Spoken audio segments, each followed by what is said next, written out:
Ke Pak Marwar, jadi kira-kira apakah nanti kalau misalnya di proses sidang akan mempertimbangkan hasil dari KIP?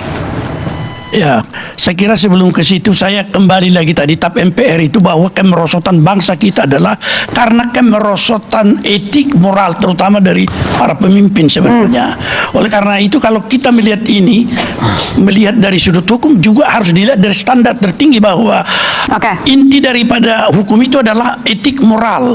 Jadi membacanya harus dari etik moral itu sendiri bahwa seorang yang sudah bersedia untuk memimpin bangsa, dia sudah membuka dirinya, termasuk tadi informasi yang serahasia yang dikatakan ijazah, tidak ada itu rahasia. Anda masih punya harapan Pak Lukas? Pak Lukas singkat saja, Anda masih punya harapan dengan KIP? Tadi disampaikan oleh Pak Bonya. Saya ini ingin memperbaiki negara dan bangsa ini tanpa saya tertarik terjun di politik ya. Ya artinya gini, yang merusak situasi sekarang yang dikatakan kawan kita ini sebagai polarisasi, perseteruan dan sebagainya, keributan, itu kan karena ada satu kata yang sebenarnya penggelapan ya. Orang-orang yang masih mengaku relawan ini. Nah, itu. Kan sebenarnya mereka bukan relawan, rekanan. Ya, singkat saja. Mendapatkan sesuatu ya. Ngaku nggak politik, jadi intinya kalau relawan yang betul itu biasanya mengacu pada nilai, prinsip, bukan pada orang, etika bernegara. Kalau sama orang itu namanya kultus. Baik. Terima kasih Mas Roy. Kira-kira dengan adanya proses KIP kemudian proses pidana Anda, apakah Anda merasa akan ada posisinya diringankan?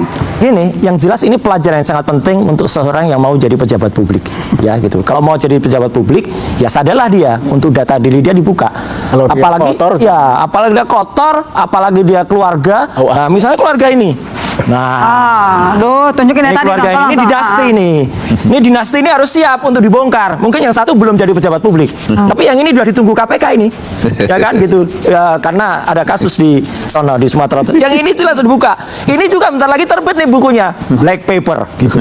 Wah, gitu. Jadi artinya pejabat publik harus siap untuk dibongkar karena dia menjadi pejabat publik atas karena pengorbanan rakyat yang memilih dia. Jadi Pak Boy, menurut Anda dengan adanya proses KIP kemudian persidangan proses sidang dari kasus Mas Roy, apakah akan meringankan posisi Mas Roy? Ya, untuk Mas Roy, Anda sebetulnya mesti belajar lagi bersabar. Ya, pertama, yang kedua, yang Anda ngomong itu sangat tendensius. Saya nggak tahu apa yang membuat Anda begitu benci sama keluarga Jokowi. Nggak benci. Ya. Anda boleh tutup dengan, tapi kita nggak bisa, semua masyarakat bisa menilai bahwa Anda sangat benci beliau dan keluarganya. Yang ketiga, sidang KIP ini tidak bisa menentukan ijazah itu asli atau tidak, karena itu bukan ranahnya KIP. Dia hanya administratif, hanya memutuskan apakah boleh dibuka ke umum atau tidak. Jadi bicara itu nggak omong-omong nggak ada gunanya menurut saya itu. Di KIP itu hanya upaya orang-orang yang ingin memperbesar persoalan, tidak memperkecil persoalan tapi justru memperbesar.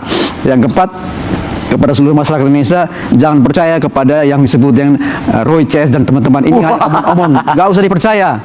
Stop, karena Anda sudah tersangka sekarang. Pak, asli itu aja udah. Itu aja, terima kasih. Ya, teman-teman, selamat datang kembali dengan saya di channel ini.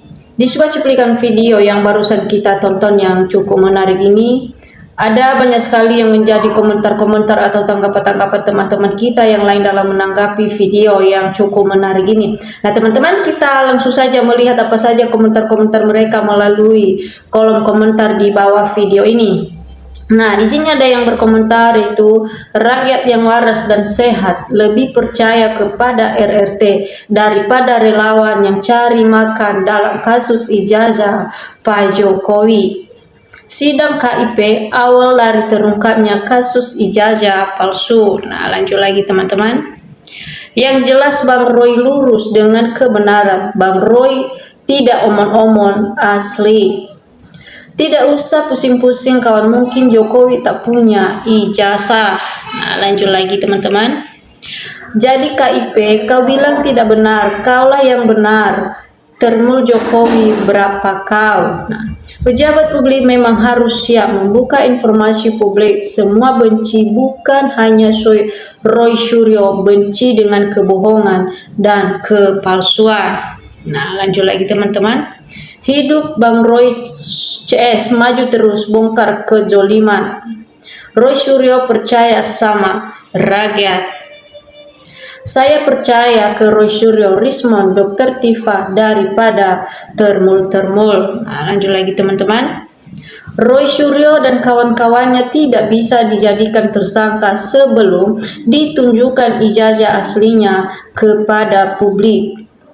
Kami percaya kok sama Roy CS, tapi tidak percaya sama Termul. Relawan cari uang, bukan berjuang berantas mafia kerusakan negara. Nah, lanjut lagi teman-teman. Ribet, masalah sepele saja belum selesai seret paksa Jokowi kalau emang hukum mau ditegakkan. Banyak termo-termo penjabat backingnya Jokowi masih membelanya karena mungkin bukan orang-orang beriman. Bila tidak jelas, jangan salahkan masyarakat bila menilai yang berbeda-beda. Tipu daya Jokowi dan kaumnya bahwa ijazah asli Jokowi hilang. Ini dusta yang ke-1000 kali juga. Penegak hukum dan polisi sedang bermain-main dengan api neraka. Nah, lanjut lagi teman-teman. Rakyat justru sama sekali tidak percaya sama Termul, apalagi sama Jokowi. Sering berbohong. Justru dari KIP tersebutlah banyak kejanggalan akan data-data ijazah Jokowi. Wajib tunjukkan ijazah Jokowi segera, yang dari ijazah tersebut membuat syarat Jokowi jadi pejabat publik. Di dunia tidak ada yang abadi sekuat apapun. Dipilih rakyat kok tidak mau nurut rakyat, parah. Bongkar semua, jangan membuat keruh negeri ini. Tampaknya saja ijazah asli ke publik. Inilah yang disebut gara-gara nilai setitik rusak gulai sebelangan. Warga negara ngomong soal kebenaran dinilai sebagai kebencian yang jelas. Raka sudah tidak percaya dengan Termul. Politik penonton sama politik publik beda. Nah, lanjut lagi teman-teman. Roy Suryo pejuang bangsa, patut disebut pahlawan kebenaran.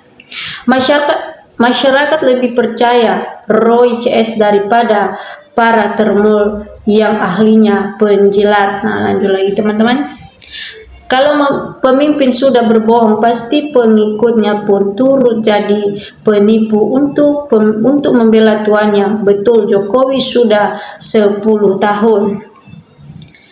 Kami rakyat lebih percaya kepada RRT daripada Termul dan Pak Jokowi relawan. Pak Jokowi lah akibat rakyat jadi gaduh. Seharusnya mantan presiden memang harus kita hormati dan dihargai. Dan kalau para relawan tidak ngawur membela, suruh to Jokowi tunjukkan ijazah yang asli biar rakyat tenang dan damai. Salam akal sehat. Percaya Roy CS daripada Termul. Hidung kacamata tanpa tangan kelas palsu.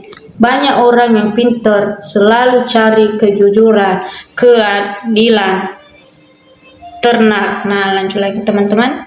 Kasus ijazah ini bisa untuk pelajaran supaya nanti tidak mempermasalahkan ijazah. Seharusnya KPU bikin undang-undang dasar. Siapa yang mau mendaftar menjadi pejabat, dari pejabat kepala desa, camat, bupati, wali kota, gubernur, DPRD, DPR dan presiden harus menggunakan ijazah asli supaya kedepannya tidak kisruh dan tidak permasalahannya. Kalau saya pribadi, Bapak Jokowi ijazahnya asli. Nah, lanjut lagi teman-teman.